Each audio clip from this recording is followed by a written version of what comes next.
अस्सलामुअलैकुम, खुशामदीद। मैं फहद आलम आपका इस्तकबाल करता हूँ आज इस नए व्लॉग में। आज का व्लॉग थोड़ा अलग रहेगा क्योंकि पिछले कुछ दिनों से हमने कुछ हैवी टॉपिक्स पे बात कर ली, तो मैंने सोचा कि आज क्यों ना हम थोड़ा बाहर निकले, माहौल को थोड़ा लाइट करें। तो आज मैं आया हूँ अपने one of the favourite spots इन मुंबई में, जहाँ पर से आपको बैंड्रा वाली सीलिंग का एक बहुत ही ब्यूटीफुल व्यू मिलता है।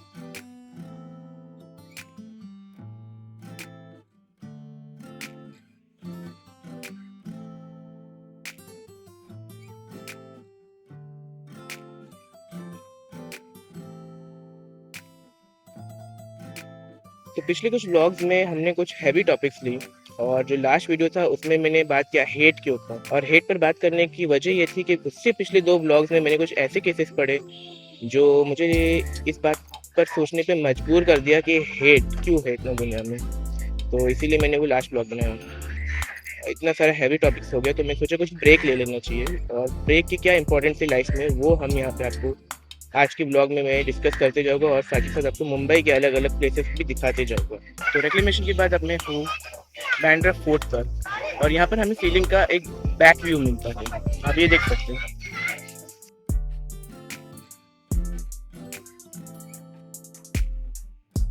मैं इस वक्त मौजूद हूँ मुंबई के बहुत ही फेमस सी साइड पर, जो है बैंड स्टैंड। आपको मैं यहाँ का व्यू दिखा देता हूँ। मुंबई सिटी में बहुत ही हसल बसल रहता है। हर वक्त लोग काम पर जा रहे हैं या काम से वापस आ रहे हैं। ट्रैफिक, ट्रेन की भीड़, इस वजह से इंसान हेक्टिक हो जाता है। उसके जो पूरा जूस है वो ड्रेन आउट हो जाता है। तो इसकी वजह से माइक्रो ब्रेक्स लेना बहुत ज़रूरी है। ब्रेक्स लेने से मतलब ये नहीं है कि आप लोनावाला चले जाए या 2-3 दिन छुट्टी लेकर जाएं। आप अपने सिटी के अंदर ही ब्रेक्स ले सकते हैं। अपनी सिटी के अंदर आप कहीं भी बाहर निकल जाए, वीकेंड्स के टाइम हो। और ब्रेक लेने का मतलब ये नहीं है कि आप थक चुके हो या कुछ लेजी वगैरह हो।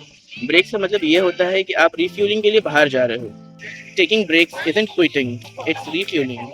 अगर आप लगातार काम करोगे तो आपकी प्रोडक्टिविटी कम होती जाएगी। धीरे धीरे आप नोटिस करोगे कि आप वर्क पे परफॉर्म नहीं कर पा रहे हो और आप जल्दी से थक जा रहे हो। तो इस वजह से जो माइक्रो ब्रेक्स होते हैं ये बहुत ज़रूरी होते हैं, क्योंकि ये आपकी परफॉर्मेंस को बूस्ट करता है।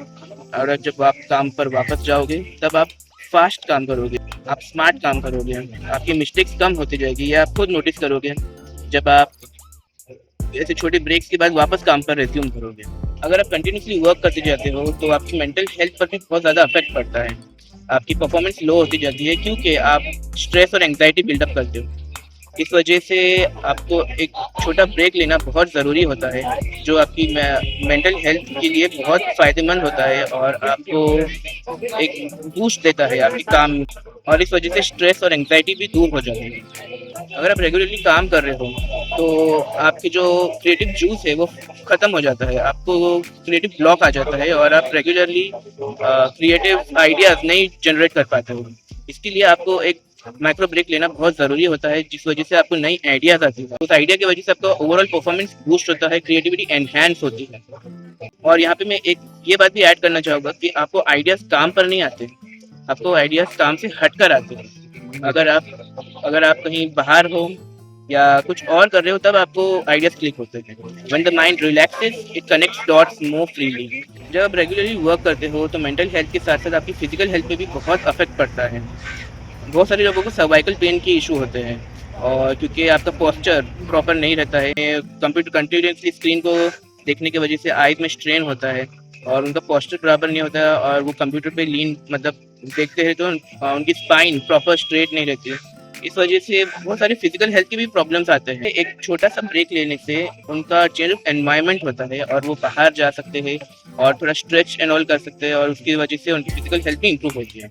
अक्सर ये देखा जाता है कि काम की वजह से लोग अपनी फैमिलीज को टाइम नहीं दे पाते हैं, और घर वालों को ये शिकायत रहती है कि आप हमें टाइम नहीं देते, क्योंकि और वो बंदा करे भी तो क्या करे, उसको काम के ऊपर भी फोकस करना होता है। इसकी वजह से वो पूरा टाइम अपनी फैमिली को नहीं दे सकता। यहाँ पर आपकी रेस्क्यू के लिए आता है शॉर्ट ब्रेक्स। शॉर्ट ब्रेक्स की वजह से आप अपने काम से थोड़ा ब्रेक लेकर अपनी फैमिली को टाइम दे सकते हैं, जिसकी वजह से आपका रिलेशनशिप्स अपने घर वालों के साथ और मजबूत हो सकते हैं। सिर्फ घर वाले ही नहीं, आपके फ्रेंड्स के साथ भी आपके रिलेशनशिप्स बहुत मजबूत हो सकते हैं। शॉर्ट ब्रेक्स की वजह से आप सेल्फ अवेयर भी हो सकते हो, क्योंकि काम के वक्त आपको ये सोचने का वक्त नहीं मिलता। जब आप शॉर्ट ब्रेक्स लोगे तब आप मेडिटेट कर सकते हो, आप अपने बारे में खुद को जान सकते हो और ये भी जान सकते हो कि आपका मकसद क्या है। सेल्फ रिफ्लेक्शन हो सकता है इस वजह से। According to my view short breaks are very necessary.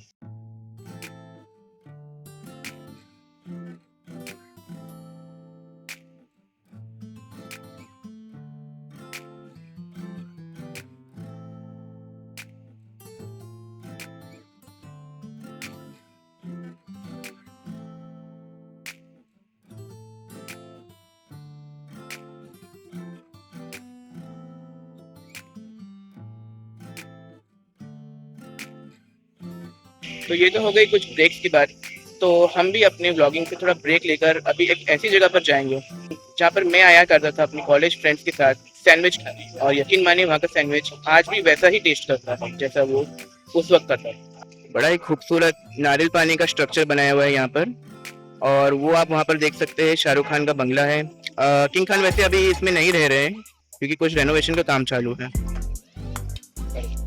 Right now मैं मौजूद हूँ उसी जगह जहाँ पर मैं अपने कॉलेज के डेज में आया करता था सैंडविच खाने, और आज के दिन भी यहाँ पे सैंडविच वैसा ही टेस्ट करता है।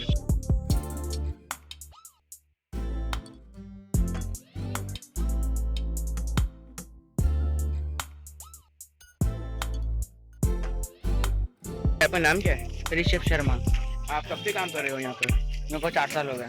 हाँ बिल्कुल। तो यहीं पे मैं आता था अपने कॉलेज के डेज में सैंडविच खाने, और यहाँ पे पीरी पीरी फ्रेंच फ्राइज भी बहुत अच्छा मिलता है, और सैंडविच का टेस्ट यकीन मानो आज तक बदला नहीं है। तो ये है चंद्रावती सी शर्मा सेंटर। और फ्रेंड्स ये कोई स्पॉन्सर्ड ब्लॉग नहीं है, मैं पर्सनली अपनी तरफ से कर रहा हूँ ये। तो आप भी यहाँ पे आओ, ये बैंड स्टैंड पे है, वहाँ पर शाहरुख खान का बंगला है। माउंट मेरी का जो रास्ता नीचे उतरता है वहाँ से सीधा लेफ्ट हैंड साइड पे आपको ये मिलेगा। तो यहाँ आ गया है हमारा सैंडविच, पूरा चीज से लबरेज, देख सकते हैं सिर्फ चीज ही चीज है इसमें। इसके ऊपर भी चीज है, अंदर भी चीज है, पूरा वेज सैंडविच है ये। अगर मेरे वेज व्यूअर्स है तो उनको ऐसा ना लगे कि ये चिकन है, ये वेज है। आप यहाँ पे आके आराम से खा सकते हैं। सॉस है 2 टाइप के।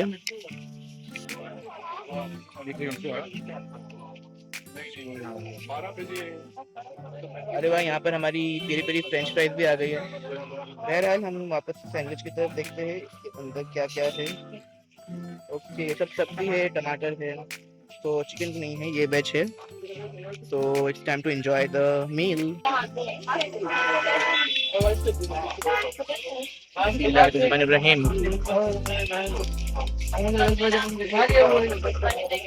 तो कुछ खाने के बाद वक्त था कुछ पीने का। तो हम यहाँ पर आए थे इंशो कैंप जूस सेंटर पर, जहाँ पर हमने मिल्क शेक ऑर्डर किया है। तो देखते हैं वो मिल्क शेक कैसा है, उसका रिव्यू भी करते हैं और आपको दिखाता हूँ कि ये स्टॉल कैसा दिखता है।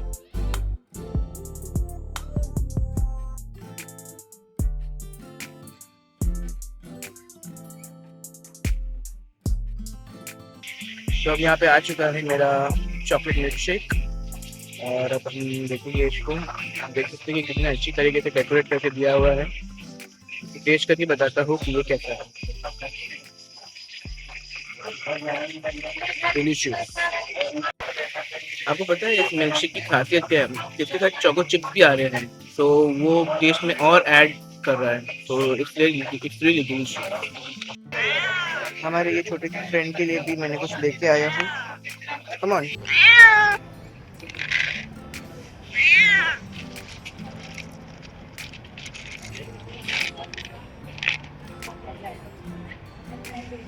अल्लाह इसकी हिफाजत करे।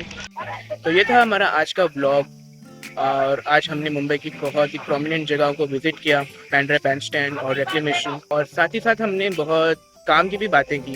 अगर आपको ये ब्लॉग अच्छा लगा तो प्लीज़ इसे लाइक शेयर सब्सक्राइब ज़रूर करें, और ऐसे और ब्लॉग देखने के लिए कमेंट सेक्शन में ज़रूर बताएं, और see you in the next blog.